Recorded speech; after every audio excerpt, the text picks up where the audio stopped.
Welcome to Phenomenal Conversations. Today I'm interviewing Rudy de Waele. And before Rudy introduces himself, I'm just going to say a little bit about Phenomenal Conversations. Phenomenal Conversations aim to co-create and contribute to regenerative culture and regenerative worlding.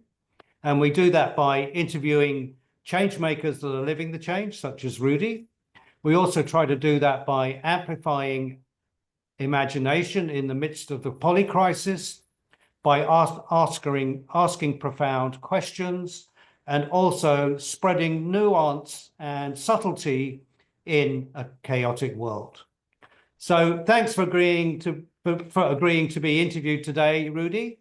I don't normally read a bio, so I'd just love you to kind of give us a little potted history before we go into mostly we're going to focus on the male psyche today. So the evolution of the male psyche. So I'd love to hear, readers or listeners would love to hear about your background first. Thank you, Dave. And it's lovely to be here. And, I love this type of invitations because I love your work and also the depth of which you are always, trying to get to the truth, which is very similar to my work as well. So I have been mostly of my life working on let's say, the edges of innovation.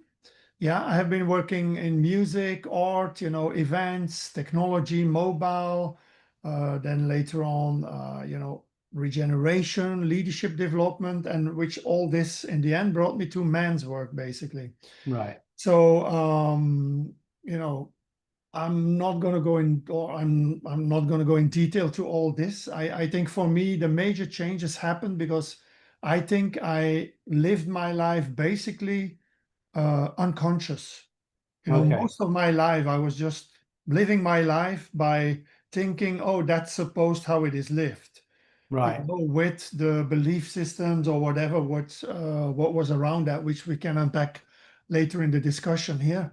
But for me, a key point happened when I was in Singularity University in 2010 or 2011, I can't remember exactly, where I was with the top leaders, in technology, exponential tech, like Peter Diamandis, people from Google, from NASA, and all that, and where we could see the vision unfold of like artificial intelligence, robotics, genetics, health, Internet of Things, all coming together, basically.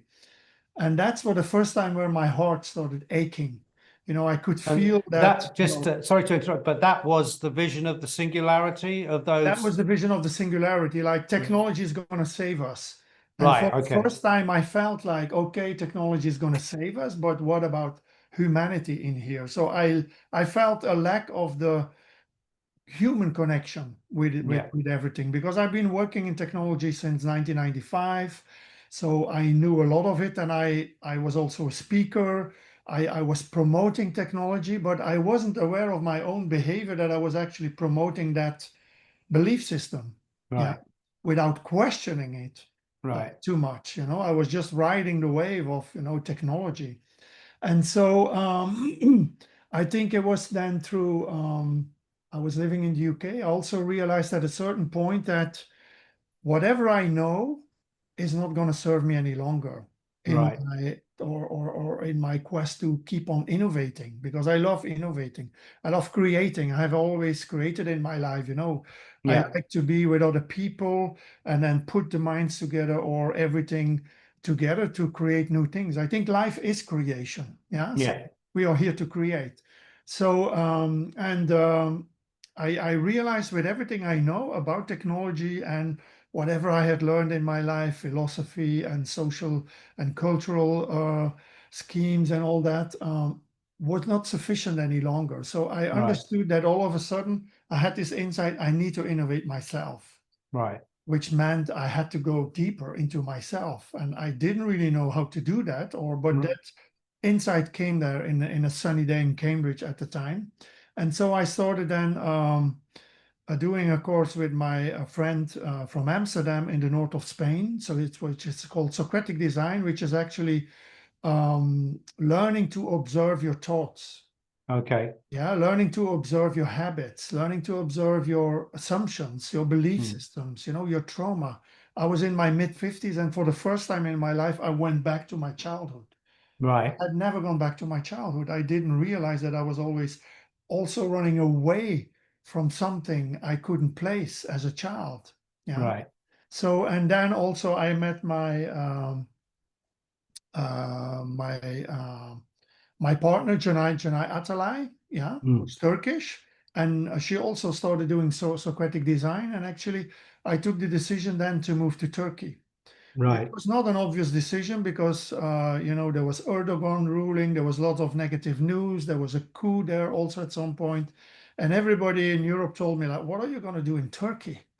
And I'm like, I already had visited a couple of times, and I knew, a nation or a vision of a nation or the media of a nation is not the people who are living Yeah. it. Yeah. No, Yeah. there's Yeah. also there's people like us, there's people who are human, there's people who are doing amazing things there. And I lived there for 3 years, and that was actually the time where I got in touch with regenerative ideas, Yeah. with Yeah. regenerative communities who are living totally off grid using technology, wind power, energy, solar power, waste management, water recuperation, and all that, and living very, you know, abundant Yeah. in Turkey, because Turkey has also an abundant soil. Yeah. So, and I learned also that wherever you are, you can create, from the soil again, you can create a food system, can create housing, or whatever you want to do it. There are different degrees in that and different technologies also, but you can create a community. Right. And so it was an amazing learning for me as a Western person with a Western mindset, going to Turkey against the odds of many of my futurist friends and all that. And I had the time of my life. Right. I really had the time of my life. Why? Because I think we, in the Western world, we have lost entirely our connection with nature. Yeah.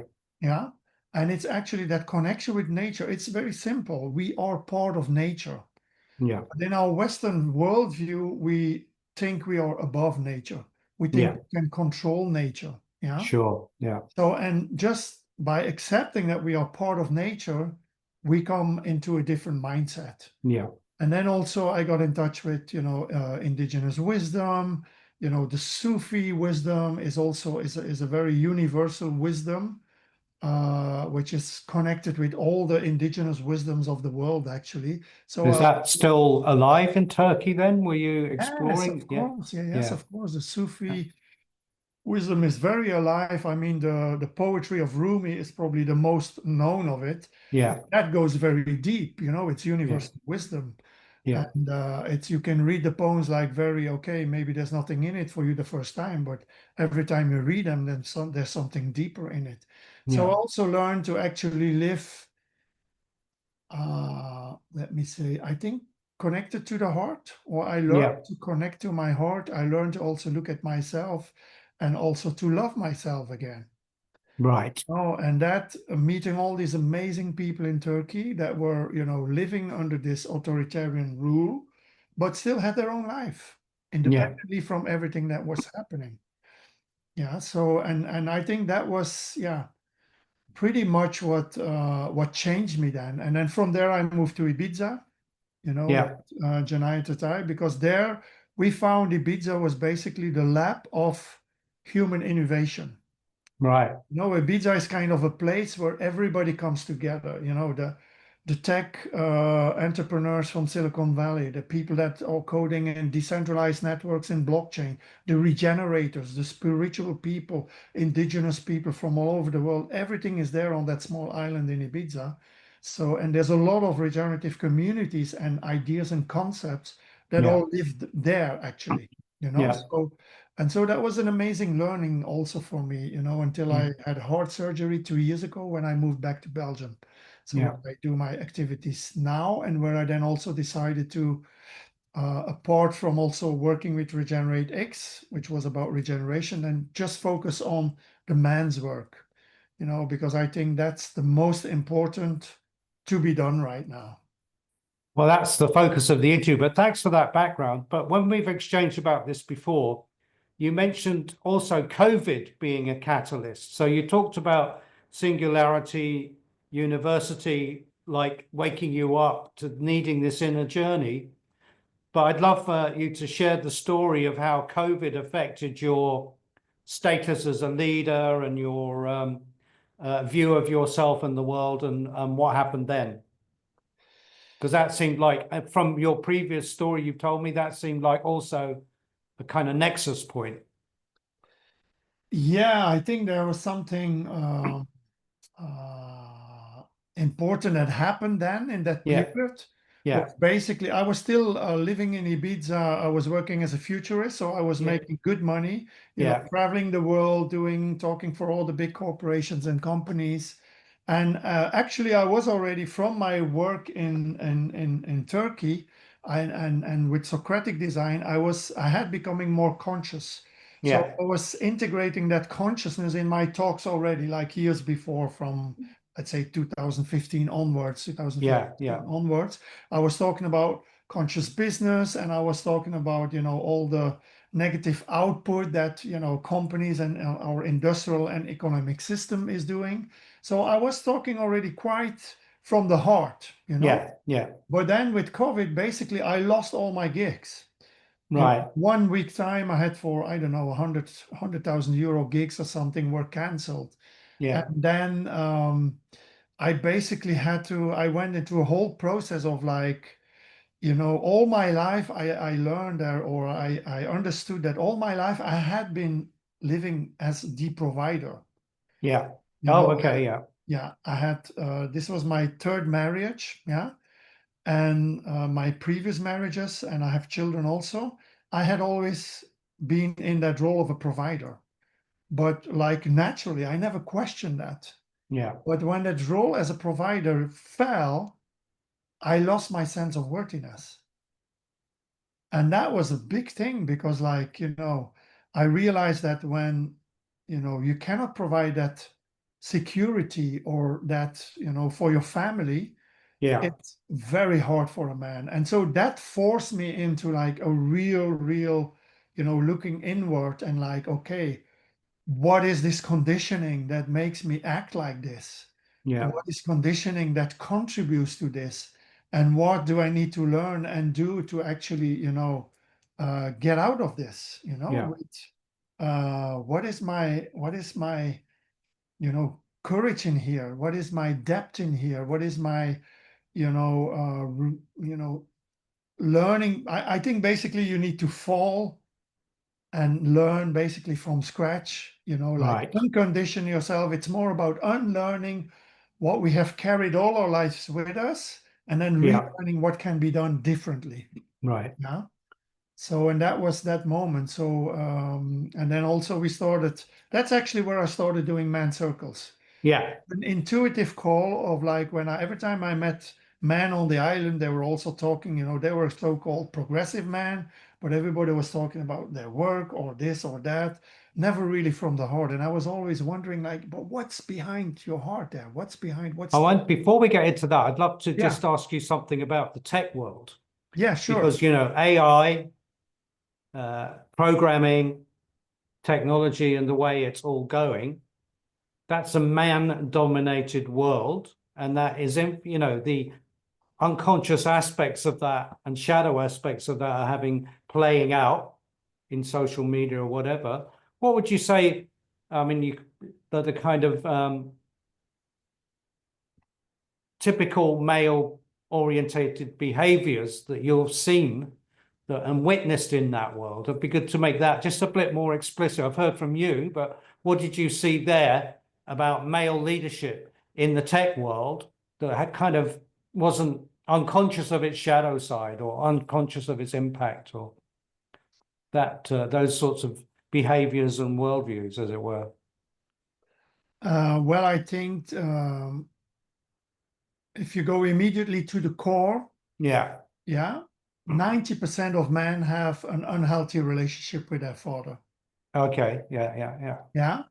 So, and you can even divide it in 30% have no relationship at all. Another 30% have a relationship, but it's really like, not really healthy or positive, and then you have another 30% who just shows up, for family and the children, but they don't really have a relationship. Yeah. So which means that this 90% of the men in the world, Yeah. are actually just trying to prove that they are worthy for their father. Yeah. That's the bottom line. And so what we see in the world now, and which has been accelerated by technology and contributed by technology so much the last, let's say, 20, 30 years, is that this huge shadow, of the man side that we have never learned to deal with, or we have never took the energy or the courage to deal with, is popping up now. Yeah. In all its in all its surprising forms and whatever we're going to see that's unpredictable, but it's a huge shadow that we need to deal with. Yeah. And the work I'm doing and the man I'm calling to, or basically the man who feel this call and who wants to stand in the fire. Yeah. Because we're going to need men who are courageous, who are, also vulnerable, but Yeah. are, connected to their truth, to bring that balance back in the world. Because it's Yeah. not just with female leadership that we're going to solve it. Female No. leadership is something that is happening, that has also its course over the last 100 years, and where there's a lot of wounded masculine in that leadership. Yeah. That needs to be healed as well.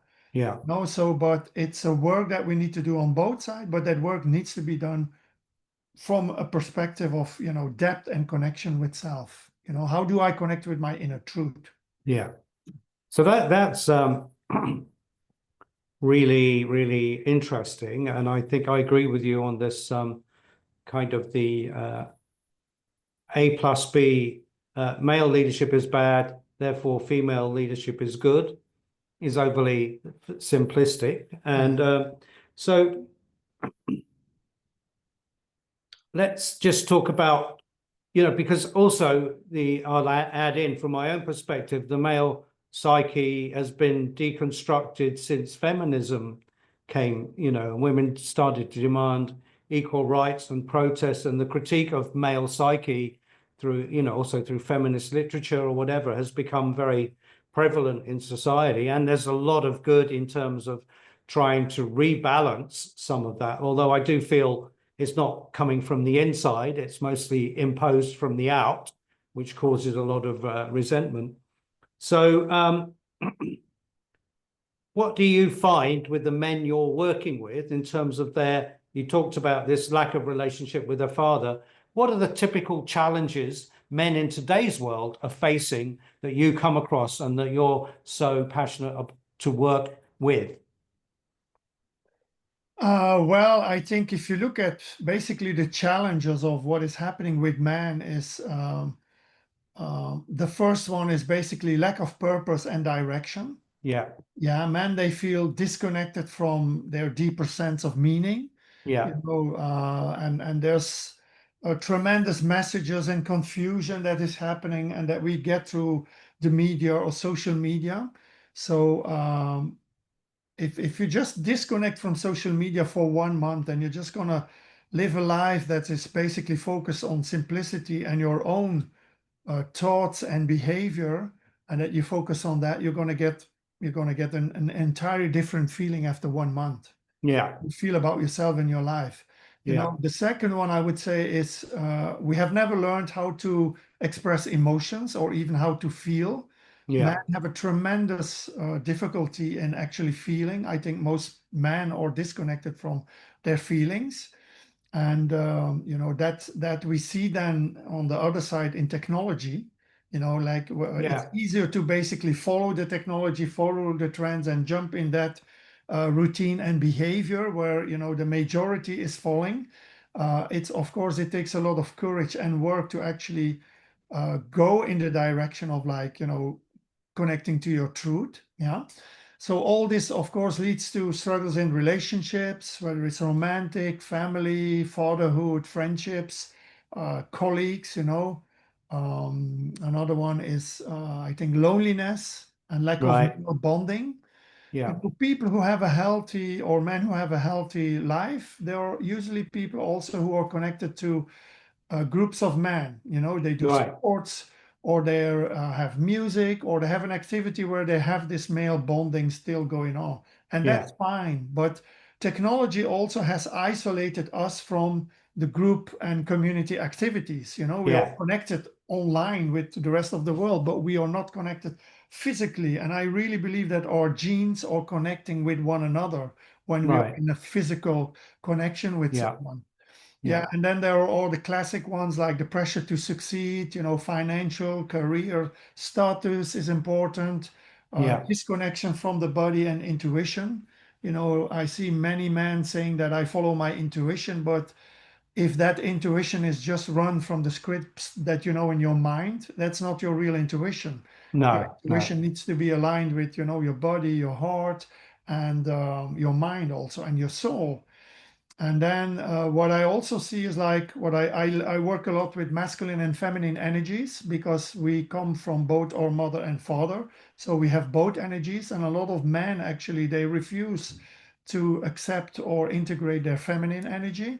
Yeah. And so that is also creating a lot of problems and what we call, I don't like this word, like toxic masculinity, but you know what we can also see into the shadow of the masculine. Yeah. Yeah.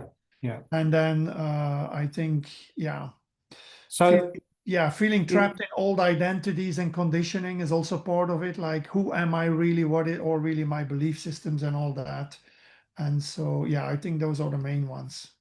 so those are like the conditions that Yes. are kind of right for exploitation, but it does seem there's a rise of a very unhealthy form of masculinity that uh, maybe has historical roots that is being modeled on the internet. And what do you attribute the kind of a magnetic effect these you know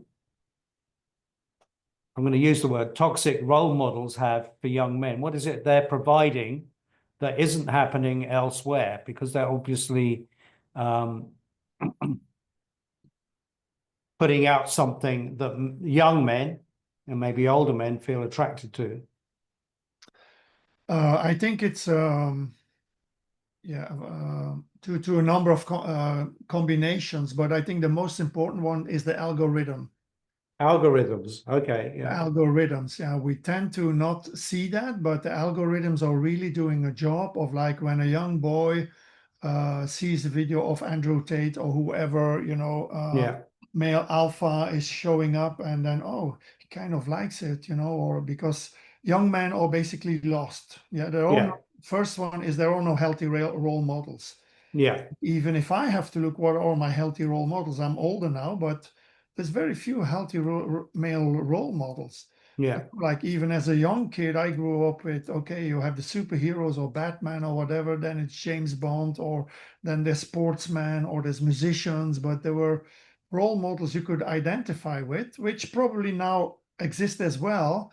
But the problem is that once you click on a video like that, the algorithm knows that, oh, things that you like this, and this like button is probably the worst innovation of the last decades, you know, because Mm.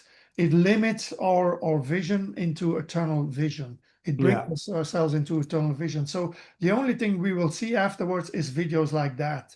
Yeah. So, and then after a while, we think that, oh, that is masculinity. That is how Yeah. masculinity is normal or is visualized because I see it everywhere. And my friends are doing the same. They're having the same, you know, so they instigate each other towards that, you know, like everybody gets literally like, you know, sucked into this, you know. Oh, you mean that online friends also? Yes, I Yeah. mean that's Yeah. mostly on online, and which Yeah. then also repercutes in the physical life because Yeah. online is the most real life, I think, for most youngsters today. You know, Yeah. they Yeah. spend most of their time online, and all the Yeah. influences are coming from online. Yeah. And that's okay. When I was a kid, you know, I listened. I remember also I didn't have a connection with my family or my parents. I spent most of my time upstairs in my room listening to records. And Yeah. but I Yeah. could go out. I could go to visit a friend, and I came with my records, and we were listening to records, right? But now what Yeah. they are doing is basically they spend this time alone in their room, and they are connected to the internet. Yeah. And there is no like, okay, sense of connection of like, or usually there's no dialogue between the parents and the youngsters. I'm not going Yeah. to say that this is for all of them, but the majority of youngsters are exposed to this. Yeah. This is a point of attention, of course, of like the schools and all that now want to put attention to that also, like bringing Yeah. that into boards. I said in another interview recently, I think what schools need most now is basically do one, I mean for the teenagers, or from, let's say, from 14 till 18 years or 12 to 18, just do a weekly man circle or boy circle and a weekly girl circle, and then do a mixed circle every 2 weeks. Yeah. Yeah, because then they can express, you can talk about these things, and the Mm. invisible will become visible. Yeah. Because all these things are not said. So we need to flip also the models of education towards one of like how they experience life. Yeah. Yeah. Yeah. Well, yeah, the since the Enlightenment, the trend is well to be the objective view, not the subjective view, you could say. But I was curious about, there was something you said there, and I just wanted to focus on it a little bit, of almost like you described your records and your, friends sharing music. But there seems to be like the actual reality of family and social life is far less compelling and interesting than digital life. So can you speak about that? Well, it's almost like, and we talked some time ago about that film series Adolescence, where the young person's life is online. It's not actually in real life, as it were, or embodied life. Could you speak about the dangers and reasons for that? Yes, of course. I think the connection between parents and their children is really essential. Yeah. No, but where did we learn that? We have not really learned that. Yeah. Most people don't learn that. And so also the society is asking from the parents incredible, contributions, like with work. And then, we cannot, when we come home, we need to cook, we need to, and we cannot really spend quality time with our children. Yeah. Yeah. So, and I think quality time is really essential of like, what am I doing here with this person who is my child, which is this unique being, which has this amazing world in front of him, because I grew up in the 60s with this idea of everything is possible. Yeah. I think a lot of children too, they grow up with the idea of everything is possible, but now it's much more conditioned. Yeah. We had at the time because technology is so ingrained in their lives. Yeah. And because they are mostly online, I think also the tissue of community life, let's say in villages or in city life, has eroded. Yeah. We don't Yeah. really have community life any longer. Yeah. Everybody Yeah. Yeah. behind the computer, and then we're connected like that. And Yeah. so this is also something that contributes to this isolation, Yeah. of the youngsters. And if there's no communication with the parents, well, the only way they go is online. And I can talk to that also because I have been basically fleeing my own responsibilities in my life sometimes, from if one marriage didn't work, I went to another one. And Yeah. if that didn't work, I went to another one. And I had no Yeah. problem in breaking it up because I thought, okay, my ego was thinking that there was more, to that. And then I was fleeing basically in constructing an image and an image online, which was Yeah. like, which made sense and could keep me growing. And, I spent literally all my time online. And I remember my partner at the time in Barcelona, my company partner, Carlos Ferrero, he told me at a certain day, he told me, Rudy, you're living online. Yeah. And Yeah. that came in as a shocker. I was Yeah. like, Yeah. Yeah. Yeah. I literally was living online because I also was, hiding from things that I couldn't place and then finding an outlet in being online. Yeah. Yeah. Yeah. Because I think the connection and being part of community, the ability to express our feelings is key, is Yeah. essential. whether you do that in a sport or something, but this physical connection and somatic experience that we need Yeah. for the embodying the integration of what we think and what we feel is essential. And that connection goes lost with technology because it's only Yeah. here then.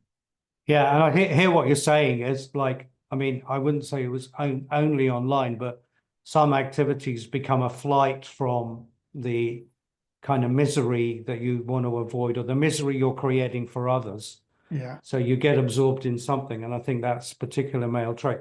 So, you know, the alternative you're proposing is men's circles, men's groups, men's bonding.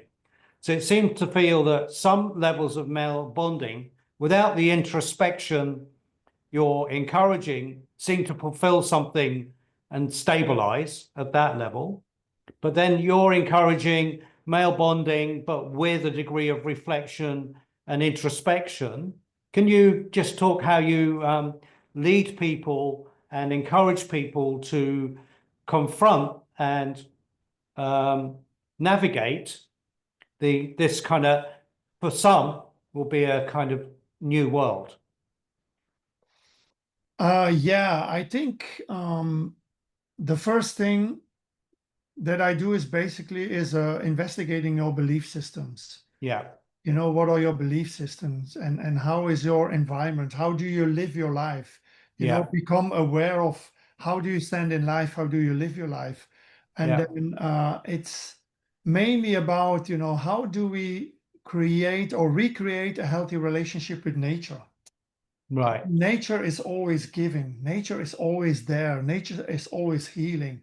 You know, if I, whatever thing I cannot solve, or when I'm stuck or when I'm blocked, I always go for a walk in nature.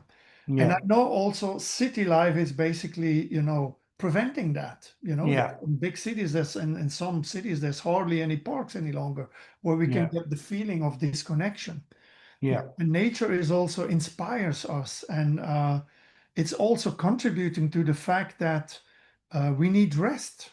You know, yeah, to be healthy in a healthy society, we need to the ability to rest our minds. Our minds are constantly on like zoof, zoof, zoof, zoof, zoof, zoof, zoof, zoof. yeah, yeah, You yeah, know, yeah, like yeah, yeah, constant, uh, um, you know, distraction from basically our real self, yeah, with news, with thoughts, with notifications and all that.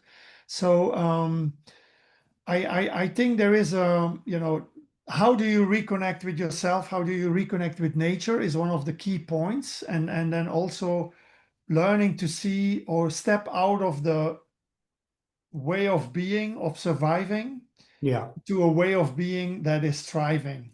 right. No, how can I see life again as something magical, as something unique, as a unique experience of, you know, like relationships, being in community, communion, you know, experiences, yeah. Yeah, So and all that will is basically to help us to understand that we are not separate from nature. yeah, You know, we are really not separate from nature, yeah. yeah, And it's like seeing environmental problems, or problems to fix. They yeah, are not problems to fix, you know, they are invitations to reconnect with nature, right. So yeah. I hear you know, the part about nature and but a man without the kind of male peer group or circle, as it were, going in nature, to me, there seems to be something missing from that picture, because then that's still the solitary man, as it were. Yeah. So of course that's where I wanted to get to, is that Yeah, yeah, that's why I do all my work in circles. yeah. You know, I don't really do one-on-one coaching. You know, I No, do okay. that also, yeah, but I really believe that we heal or we evolve better in community, Yeah, because by listening also to the stories of others, we can, you know, empathize. yeah, No, it unlocks things in ourselves that we may have forgotten. You know, yeah, that even in one-on-one work, you would not get to it because some things are so stuck with man that they hardly get to it, you know, yeah, without any, you know, instigation from outside. And then being in circle is like we are sitting in circle, we are sitting with ourselves, with our yeah, naked self. Yeah. where you have to be courageous, you have to be strong, you have to be strong and courageous to be vulnerable, to show Yeah. yourself vulnerable to Yeah. others. And it's also about the ability and the opportunity to fall in love with oneself again. Yeah. Because many men, they hate themselves. Yeah. They don't realize it, but the underlying belief system is like, I'm not good enough, or I hate myself because I did this and this and this, and they have not been able to forgive themselves. Yeah. So it's in a circle. You learn about your inner conflicts. You learn to feel your feelings again. You learn to express your emotions, and you learn that it's okay to do, Yeah.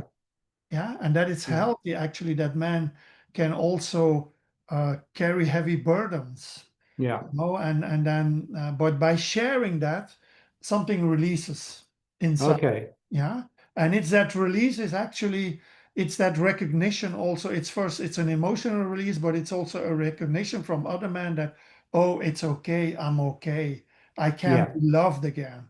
Yeah. And that brings you to the ability to speak your truth, how Yeah. hard this may sound. And meanwhile, through this process, we reveal the shadows without judgment, without shame, without blame, without guilt. That's often still visible or apparent in Mm-hmm. the outside world. Mm. When a man gives himself nude like that, he's easily be blamed or judged, from the outside world. Oh, you cannot Yeah. behave like that. That's too feminine. That's not manly enough, like, and Right. that becomes then something men have a lot of emotions as well. We were born like that with masculine and feminine energies. And it's this connection then with other men, this sense of belonging that creates this, really amazing effect of belonging. Yeah. You don't need anything else. All the groups that I created, most of these men are still talking in these groups, or they come together once in a while because it creates this thing of like, brotherhood. Let's say. Yeah. Yeah. Well, that's I was reflecting as you were speaking, there's a kind of before modernity, there was thousands of years of brotherhood, fellowship, and necessity caused it. We had to build and create and do things together, and men's strength was a valuable resource when life was harder. Uh, let's what do you actually do? You've talked about what happens, but what do you do that enables men to kind of let go of some of these inner inhibitions to that have probably plagued their life or unconsciously tripping them up? What is it you bring and do that allows men to relax a bit and open up and speak their truth? Yeah, I think it's basically a process. A Yeah. So process, when yeah. I start a group, the group has to stay compact from the beginning till the end. Whether Yeah, it's a 6 weeks program, 12-week program, or whether it's like, monthly cycles, 3 monthly cycles, 6 month cycles, yearly cycles sometimes. But it's important that there's a group of trusted men, yeah, because men, they have been learned to not trust each other. yeah, That we need to compete with each other. yeah, Oh, I think competition, healthy competition is good, but in a world of where competition is basically used to compete to death, yeah, it's not a healthy principle, right? yeah, yeah, So and then so men don't trust each other. If you yeah, see the first groups of the first circles that we do, basically people or men are still trying to show their strength. Their ego is still talking, yeah, right? yeah, Until something breaks. yeah, And that is a process. I cannot really say what exactly it is. There are a number of things that I do, to yeah, make that happen. So, and I think one of them is also to, well, look at your belief systems, look at your trauma, look at your assumptions, all these things will yeah, give you a clearer picture. And if you don't see it yourself, the other man will help construct your own. Yeah. yeah, So it's basically the undoing. And then look at the masculine, feminine energies that we carry within. yeah, Because what we notice mostly is that most of these energies are wounded or immature. yeah, As a child or as a teenager, something happened in our life that we basically start protecting ourselves from, being hurt. Yeah, yeah, And yeah, that yeah, is yeah. still living with a lot of men, whether you Yeah, call that your inner child or whatever. I tend to work with masculine, feminine energies because yeah, it's not to, put things in a box again. This is feminine, this is masculine, but it's more that you become aware of certain energies within that can be wounded yeah, and be healthy. And then once we realize that, oh, I'm wounded on this side or I'm wounded on that side, which can be the mother side or the father side. yeah, So then we can start working towards, okay, how do I become mature, or how do I heal from this? right, And then, so the first question I often ask is, how is your relationship with your father? right. Okay. Yeah, Very simply. yeah, How's the relationship with your mother? Because I had a really good, let's say, a cathartic experience also when my father passed away. He passed away 8 years ago or 9 years ago now. And on his dad's bed, I was able to forgive him right. for Yeah. all the things that he had done with me that I had suffered from, traumatically. Mm, He was a great father, he created always, security. He worked for us. He had a bio garden for us. The whole year we eat like vegetables for us and all that. So, but I could not place that, or I could not see that at the time, because he also hit me a couple of times. yeah, yeah, yeah. And that has been sticking with me, and we were never able to talk about that during No, no. lifetime. I tried a couple of times, and it didn't work. But at his deathbed, I could forgive him, Yeah. and that was a liberation for me. And I Mm, remember he took my hand because he suffered from Parkinson like 8 years, yeah, yeah. and on his dad's bed he could not move anything any longer, but he could hear. They told me, and I just spoke it out loud. I think it was the most courageous thing I had ever to do. Mm, Really, how difficult it was for me, like after yeah. all these years, that becomes the elephant in your head. But then he shook my hand like that, like to give his energy, like so strong Mm, to me, like, and I knew that, everything was fine after that. But then afterwards, I realized that I also had issues with my mom. I thought it was my father was the problem. hmm. And then I saw that, oh my God, there's so many issues with my mom I had to go through. I'm not going to talk all about No, no, no. Okay, that, well, just to say that, yeah, with many men, there can be many issues. And then yeah, all these things, we take them to our relationships, where yeah, we don't understand. We love this woman, we love all this, we love the life we built together, and we cannot understand what are the conditions, or what is it that drives us, that drives these triggers, yeah, yeah, and this is what we need to learn to understand, and also where do these triggers come from? Because when we understand where the trigger come from, that's basically the healing. Because yeah. then we can integrate it, we can embody it. Yeah, but as long as we That, don't understand those, we keep on repeating the same cycles. well, I think that's a beautiful story in terms of earlier you were talking about maturity and healing and observing one's own patterns. And the fact that you put that into practice at such a critical moment, I think that's real testament to your own evolution, but for men to emulate. How can we be there in the right moments? Often rupture and damage is caused as we're absent for our loved ones in critical moments. Yeah. So, and I've experienced that a number of times in my life, and it's really damaged relationships I've been in. But to move on and to close it, you and I, disclaimer here, are running a short male leadership course or Finding Your Voice, Evolving Your Masculinity. What could people expect, or what do you think people could find as a result of doing a short course with you and I? Or what would your vision be for that?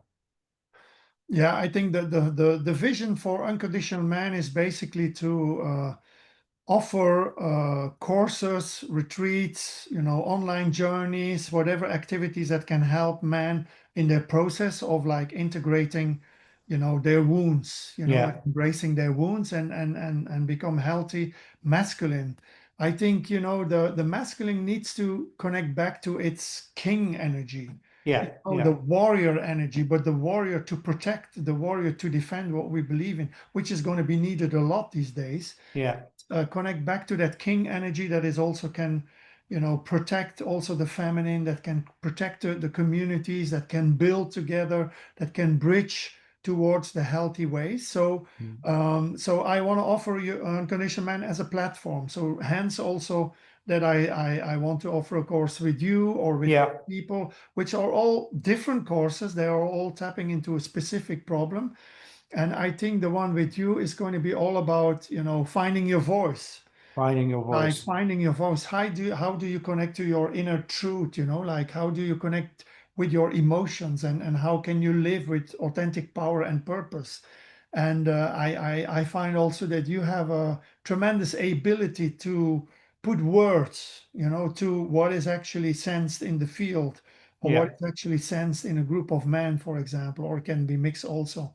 Yeah, so I think in this course it's only 6 weeks, but we're Yeah. going to, you know, integrate methods that we both have learned in our life, you know, like Yeah. Socratic dialogue or interview, deep listening, action learning, liberating structures, and things like that, to reconnect with your voice, your purpose, and Yeah. your way of being and leading in the world, you know, like how do you Yeah. stand in the world? So I'm really excited because just as you spoke, you think that some of the time-honored institutions and agreements around truth, around bravery, about how to speak and when to speak are coming under intense threat, and probably it's going to increase.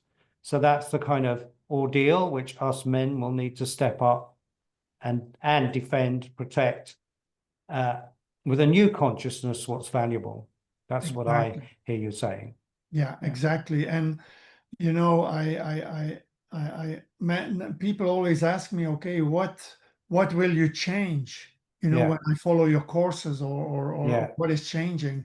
And I can tell you, even from a 6 weeks or a 12-week course, or just sitting in circles, you get a better awareness of yourself. You Yeah. know, you get a renewed sense of vital energy, Yeah. reconnecting to your life force. You know, your life Yeah. force is your energy for life. You know, it's your purpose, it's your presence also, you know, Yeah. like and how can you connect with your inner core, you know, to find meaning again in life, you know, how to Yeah. become aware of your shadows and integrate those shadows. How can you start taking responsibility again? What does that mean, taking responsibility? Yeah, how can you start living your life more healthy, you know, take time for yourself, you know, Yeah. also how create a morning routine, you know, like breathing, meditation, yoga, kung fu, ice bathing, journaling. They're all things that help you to connect with yourself. And I think one of the things that I can advise to every man listening to this podcast is just like create a morning routine. Take some time with yourself. You know, Yeah. start to live intentionally. What is it that you want to live? Yeah. And then you can also, you know, look into how can I design my life, you know, like more in Yeah. Socratic design principles, and how can I live, or how can I connect to that feeling of happiness and feeling one with the world around you. You Yeah. know, we often look for happiness outside, but how Yeah. can I live happiness myself, you know? And how can I improve my relationships, you know, my partner, my children, family, colleagues, start dreaming again, you know, imagination, something that we've Yeah. have forgotten totally. Yeah. You know, everything is now turned into technology, and an idea here and a thing there, or artificial intelligence, which has its own, you know, thing. But just start dreaming again is something that we have uh, forgotten, you know, Yeah. and then how to find better work-life balance, you know, being more motivated in your professional life. Start creating your own project, Yeah. you know, and find the energy to do that, you know. So that's this idea that you're talking about really resonates with what I teach about in terms of practices. The things you do micro daily, Yeah. those are your practices, and those practices formed your habits and your character and your relationship with the world. And then Yes. also this nature of the idea of the inner force is your inner nature, which is nature, which is Exactly. like very, very much what you're passionately speaking about. So I Yeah. think I'm going, unless there anything last minute you want to say before we close, Rudy? I think it's mainly, you know, how do we move from suffering, victimhood, Yeah. towards thriving in life? You know, how Yeah. can I feel empowered, you know, and allow yourself to live a happy, gracious, loving life. You know, it's about allowing yourself that you can do this. You are here for that. But we have created all these things in between it, and these we need to unravel, and that's the journey to go through. And many men I know or not, they hear that calling, but they not feel courageous enough to do that, or it's easier to keep living the life they do until they crash, and then they will start doing it. But it's, I advise everyone to just start doing it, before you crash. Great. And that was a fantastic last statement to end the podcast with. So I'm going to stop there and then we'll just have a quick conversation at the end.